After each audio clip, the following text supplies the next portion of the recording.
Hola, buena tarde amigas y amigos de Facebook Live. Esta es una edición más de los Viernes Económicos. En esta oportunidad nos acompaña Maribel Jara, abogada civil del Estudio Linares. Muchas gracias, Maribel, por acompañarnos esta tarde. A ti, Sandra, gracias por la invitación. En esta oportunidad vamos a tratar un tema, o bueno, dos temas muy interesantes. Todo lo que debes saber de la separación de bienes y la unión de hecho. Registros Públicos informa que entre enero a julio de este año se han inscrito 4.802 matrimonios bajo el régimen de separación de bienes. La mayoría de estos matrimonios con separación de bienes se han inscrito por jóvenes peruanos. O sea, los jóvenes peruanos están o prefieren casarse con sus bienes separados. Para comenzar, Maribel, ¿cuáles son los regímenes? ¿Cuál actualmente cuando la persona que decide o la pareja que decide casarse, cuál es el panorama que tiene, por favor? Ok. En primer lugar, debemos tener en cuenta que existen dos grandes regímenes para manejar el patrimonio dentro de una sociedad conyugal. El primero sería el de sociedad de gananciales. Por esta sociedad de gananciales se entiende que los bienes que se adquieren de manera posterior al matrimonio van a ser bienes comunes. ¿Ok? Con estos bienes se va a responder por las deudas de manera común, las deudas de la sociedad conyugal, etc. El otro gran régimen que se tiene es el de separación de bienes, que es el que estabas comentando, que actualmente se inclinan mucho, sobre todo los jóvenes, para tomar esta decisión, ¿no? Y se adhieren a este régimen, mediante el cual cada uno tiene individualizado su patrimonio. Y con esto tiene diversas ventajas. Por ejemplo, si me permites continuar, las ventajas son, por ejemplo, van a poder administrar sus bienes de manera particular, van a poder disponer de ellos libremente. Entonces no tienen que estar supeditados a tomar una decisión de manera conjunta, ¿no? Entre otras cosas. Claro, Registros Públicos lo que explicaba hace aproximadamente unas 2 semanas era que por qué se registraban la inscripción de estos matrimonios en SUNAR bajo este régimen de separación de bienes, justamente en jóvenes, era porque como son parejas, como el mismo nombre lo dice, son personas jóvenes, aún no han conformado un patrimonio, ¿no? O sea, no han comprado quizás un departamento, aún no tienen un carro juntos. Entonces, lo ideal, como están comenzando de cero, es inclinarse o inscribirse bajo este régimen patrimonial.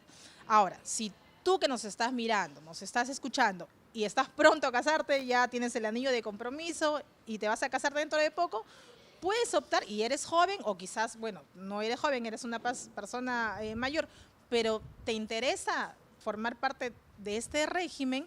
¿Cuál es el proceso? ¿Cuáles son los requisitos, el paso a paso, el ABC que debemos de saber? Ok, mira, primero tienes que saber que tú puedes elegir el régimen que más consideras que te conviene. ¿Qué puedes hacer? Primero puedes elegir el régimen antes de casarte, como tú dices, si ya tienes el anillo y ya quieres casar, ok, puedes ir y por mutuo acuerdo definen que quieren un régimen de separación de patrimonios. Con este régimen con este acuerdo, van a ir a un notario y van a señalar que quieren este régimen. Se va a elevar una escritura pública y esa escritura pública, junto con un formato que da a Registros Públicos, se va a proceder a inscribir en los registros personales. Con eso ya está definido cuál es el régimen patrimonial que tú tienes. ¿Nos piden algún tipo de requisito, como cuando nos vamos a casar nos piden una serie de documentación, etc.? ¿O no? Simplemente firmamos ese documento, somos la huella digital y eso es todo. Sí, cuando tú vas a optar por este régimen de manera previa, no tienes nada que dividir, no tienes nada que liquidar, que así es como se denomina cuando lo adquieres de manera posterior al matrimonio. Entonces no, tú simplemente vas con tu voluntad, evidentemente te tienes que identificar válidamente, el notario va a verificar que eres tú efectivamente quien está realizando este acto y pues procedes a la inscripción. Vas a tener que pagar, sí, unos gastos registrales, que en SUNAR con 20 soles, y también vas a tener que pagar un gasto en la notaría. Depende de la notaría a la que vayas, el costo de este trámite, ¿no? A ver, entonces, más o menos para estar en la misma línea, los 20 soles es el pago por el derecho, digamos, ¿no? Al proceso de la inscripción. Y aparte, para la escritura pública que se va a elaborar obviamente por un notario en la notaría y que se eleva, se envía, se transfiere a registros públicos, también hay que hacer un pago. Depende de la notaría, depende del distrito. ¿Cuál es el promedio de esos montos?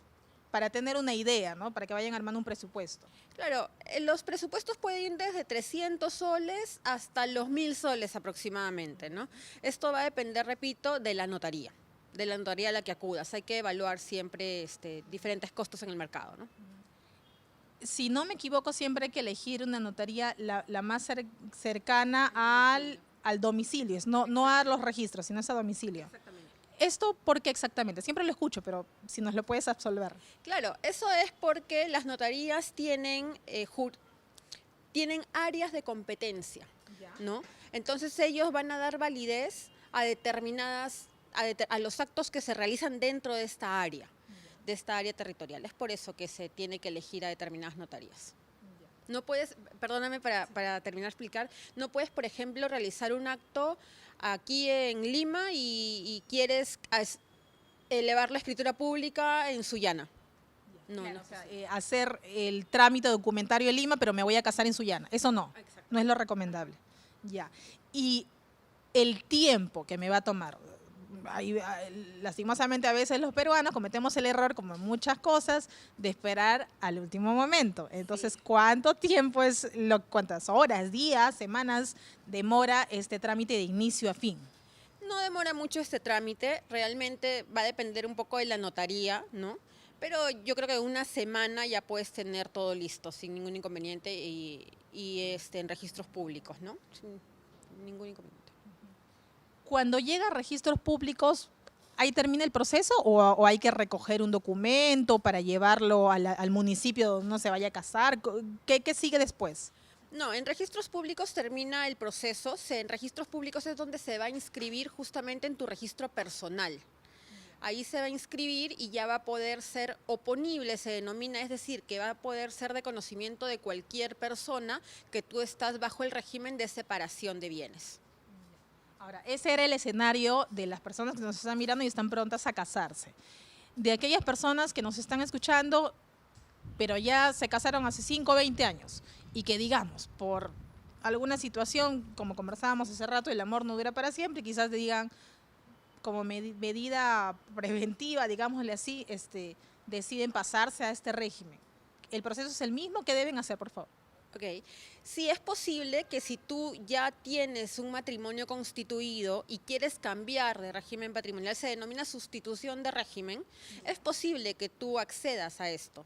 ¿Cómo lo puedes hacer? Puedes hacerlo de diversas maneras. Primero puedes ponerte de acuerdo con tu esposa, con tu esposo, y van a redactar un documento igualmente en la notaría, donde van a señalar que quieren cambiar de régimen patrimonial.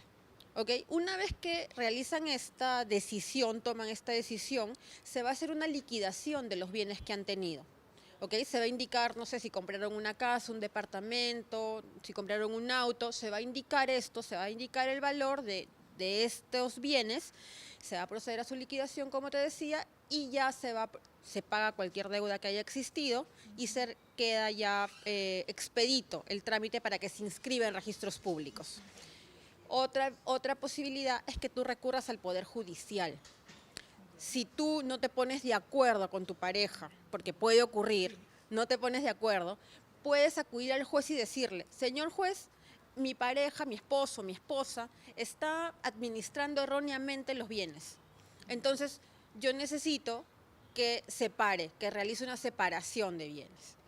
Y va a ocurrir también la separación. Igual esto luego se tiene que inscribir en registros públicos. Y una tercera opción es que si tu pareja o tu cónyuge se encuentra en un proceso de liquidación, tú tienes el derecho que de automático se cambie el régimen patrimonial. Lo que tienes que hacer también aquí es verificar que se realice la inscripción de este cambio de régimen, ¿no? En registros públicos siempre. En cristiano, para que nos entiendan nuestros amigos de Facebook Live, ¿qué significa que tu cónyuge, o sea, mujer, varón, esté en proceso de liquidación? Si tiene una deuda que no ha podido pagar y le han requerido, lo han demandado por esta deuda y no ha podido, entonces lo llevan a un proceso ante Indecopi, que es un proceso de liquidación. así se denomina. Es como un proceso de quiebra, así se denomina. Si está en este proceso de quiebra, tú ya tienes el derecho, y la norma lo señala así, que automáticamente se cambia el régimen y ya es un régimen de separación de patrimonios. Entonces, a ver si hemos comprendido bien. Si es que nuestro cónyuge, digamos, a ver, hipotético caso, yo estoy casada con nuestro compañero Jonathan Bazán, el Casarredes, y Jonathan, que no es tan hipotético, Okay. no tiene un buen manejo financiero de las tarjetas de crédito. He visto algo ahí por ahí. Entonces, digamos, es una persona que está en riesgo, como indicabas, de quebrar, o sea, no solamente una empresa, digamos, puede ser una persona natural, se excedió con la tarjeta de las tiendas por departamentos. Se emocionó y compró No, más. lo llamaron ahora en noviembre, diciembre, que a todos nos bombardean de llamadas para ofrecernos todas las tarjetas a las mejores tasas y ya, se excedió. Entonces, digamos, si es que podríamos recomendar en qué momento optar por pasarnos a este régimen, es cuando en nuestra familia, en nuestro núcleo, estamos viendo este problema, ¿cierto? Claro, definitivamente si tú ves que tu pareja no está administrando adecuadamente los bienes, ese es el momento para acudir, pues, para conversar primero y para acudir a un notario, porque es la manera más sencilla, más fácil, más rápida, acudir a un notario y realizar esta separación de patrimonios. ¿Los costos y el tiempo varían en algo? Los costos siempre en el Poder Judicial, lamentablemente, porque es una de las alternativas, evidentemente es más lento, pero versus mayor rapidez en notarías, pero más oneroso, ¿no? Eso es en el caso de que la otra parte del matrimonio no quiere. Pero si, digamos, estamos de acuerdo, son igual los 20 soles en registro. Igual, es lo mismo, los 20 soles para registros públicos y el precio de la notaría, que bueno, que hay que acudir a la notaría para averiguar los costos, ¿no? Sí. Que obviamente, haciendo hincapié a lo que nos mencionaba Maribel al inicio, que no sea pues en la inscripción no la vayas a hacer aquí en Lima, en tu distrito, en Surquillo, no sé, y no vayas a querer que el acto se eleve en Piura, en Cajamarca, en Trujillo, en otro lado. No, claro, tiene que ser de tu localidad. Ya. Entonces, si hacemos un recuento de los puntos principales que debemos de tomar, tomen nota por favor, agarren su celular, un papel o ahí en el computador que nos estén mirando. ¿Qué debemos de saber el ABC, por favor? Ok, para resumir un poco, existen dos regímenes patrimoniales para la sociedad conyugal. Uno de ellos es la sociedad de gananciales y el otro es la separación de bienes. Puedes realizar tu separación de bienes antes del matrimonio o después del matrimonio. Si es después del matrimonio, la puedes realizar de mutuo acuerdo y te vas a un notario. Puedes ir al Poder Judicial a pedir que te realicen esta separación de bienes o ocurre también en un proceso de quiebra de tu cónyuge. En todos los supuestos, tú lo que tienes que hacer es acudir a registros públicos para que se inscriba esta separación de bienes. Esto es lo más importante, tiene que estar inscrito. ¿Qué ocurre luego cuando ya tienes la separación de bienes? Ocurre que tú vas a poder asumir tus obligaciones por ti misma y no te vas a ver afectado o afectada por las obligaciones de tu cónyuge. Además, tú vas a poder disponer de todo tu patrimonio con total libertad. Esas son algunas de las características de estos dos regímenes en síntesis, ¿no? Para un poco ilustrar a tu teleaudiencia. De este último punto, cuando hablamos de que podemos, o sea, una vez que tengamos la separación de bienes, uno de los beneficios es que vamos a poder disponer individualmente de nuestro patrimonio. Estamos hablando, para que quede bien claro, que si tienes una cobranza coactiva, le debes al banco, no sé, no le pagaste por 1 año, 2 años y te están llamando y dicen, el esposo está en quiebra o la esposa está en quiebra, bueno, bueno, digamos, la persona, mujer o varón, están en quiebra. Lo primero que ven es que si está casado o casada. Entonces, a la otra parte que le van a cobrar ipso facto es a la cónyuge o al cónyuge. Entonces, para evitar eso, de que termines pagando una deuda que no es tuya, ¿no? Pero a veces también esos líos económicos terminan en divorcio, dicho sea de paso, y no termines pagando mientras estás casada una deuda que no te pertenece, puedes optar, es una recomendación que nos da Maribel, por este régimen de bienes separados. ¿Algo que añadir? Sí, y además actualmente, como tú lo mencionabas al inicio de la entrevista, esto es un régimen que se está dando mucho en personas jóvenes.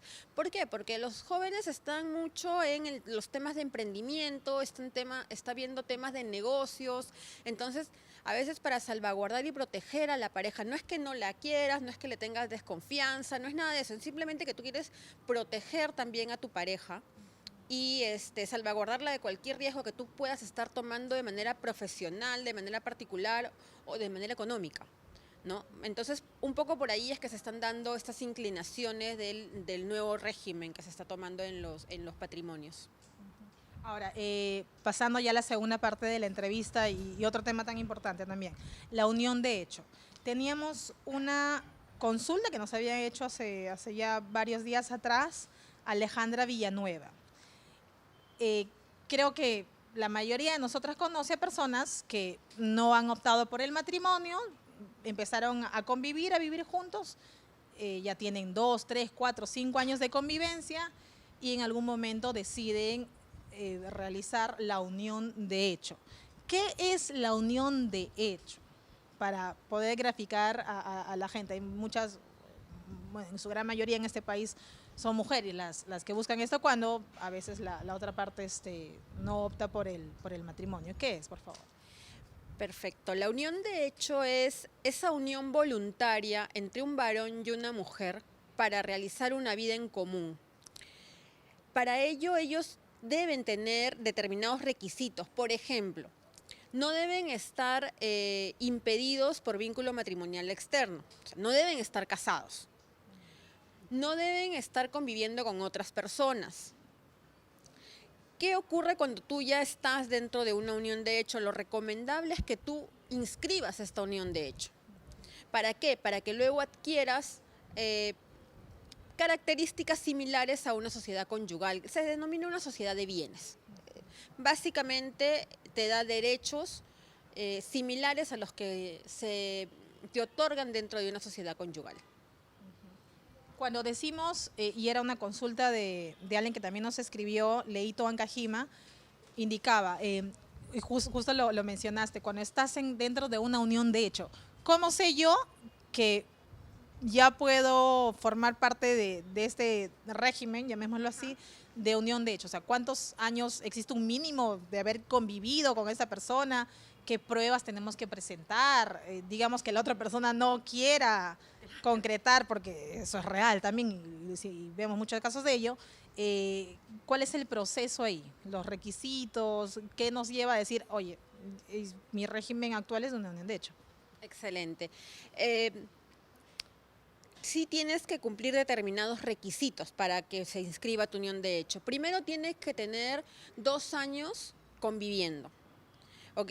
Tienes que acreditar estos años de convivencia con diversos documentos, de repente una constancia de domiciliaria, puedes presentar fotografías, es necesario que presentes testigos que acrediten que están viviendo 2 o más años. A veces tienes hijos, las partidas de nacimiento de tus hijos también te ayudan. Debes presentar un certificado negativo de convivencia, porque puede ser que esta persona ya tenga una convivencia inscrita con otra persona. Entonces, estos documentos se presentan frente a un notario y puedes inscribir tu unión de hecho. Igualmente lo puedes presentar a través del Poder Judicial, ¿no? Y también la inscripción cuesta 20 soles, entonces no es muy oneroso, digamos, ¿no? Y el pago en notaría igual que el anterior. Así es, varía, ¿no? Depende de cada notaría. El primer documento, ya para cerrar, que mencionabas, de cómo demostrar, tengo que llevar quizás, ir a la comisaría de mi distrito. Y explícanos ese proceso exactamente, porque hay mucha gente que se confunde y no lo tiene muy claro, por favor. Ok, una constancia domiciliaria puede ser, como bien lo dices, a través de una constancia policial. Vas y verifican que efectivamente tú vives donde dices que vives. te emiten un documento que se llama constancia y esa constancia la adjuntas a los demás medios probatorios o a los demás documentos que vas a presentar para tu solicitud de inscripción de convivencia, ¿no? ¿Esta constancia policial también se tiene que pagar en el Banco de la Nación o...? Sí, también se paga, pero es un monto mínimo, me parece que son 5 soles. ¿Y el proceso cuánto tarda? En tomando el caso que lo vemos por miles, de que la otra parte no quiere, o sea, digamos, el proceso de conciliación fue un fracaso y ya, tú vas y haces tu demanda, ¿cierto? Es una demanda, al fin es un juicio. No, la idea en este ejemplo que te estamos conversando ahora es que los dos estén de acuerdo y los dos acudan para que se realice la declaración de convivencia. Si hay una de las partes que no está de acuerdo, entonces ya tendríamos que ir a un proceso judicial diferente. ¿Y este proceso cuánto puede llegar a tardar? ¿Son los mismos medios probatorios? ¿Hay más medios que debemos de incluir? De repente este proceso se puede complicar un poco en tanto la otra persona podría negar y podría decir, no es cierto, yo nunca he convivido con esta persona, ¿no? Entonces ya la figura se trastoca un poquito, pero con gusto lo podemos tratar en otro momento porque cuando quieras, ¿no? El tema. Perfecto. Entonces, bueno, ya lo saben, amigos. ¿Cuáles son los puntos que tienen que tomar a consideración si es que están a punto de casar, si quieren optar por el régimen de separación de bienes o si ya estás conviviendo con tu pareja y quieres, digamos, no quieres un matrimonio, no quieres casarte, y que esto, dicho sea de paso, no cuesta tan barato en este país, sino optar por una unión de hecho, tienes la alternativa que nos mencionaba, siempre y cuando ambos estén de acuerdo y bueno, iniciar un juicio que como todos los juicios en este país son muy tediosos. Esta ha sido una edición más de Viernes Económicos. Nos vemos el siguiente viernes con un tema que es también del interés de sus bolsillos. Y no olviden ver el programa Economía para Todos, conducido por Omar Mariluz a las 4 de la tarde vía RPP, Canal 10 de Movistar. Hasta pronto, gracias. Gracias, Maribel, muchas gracias.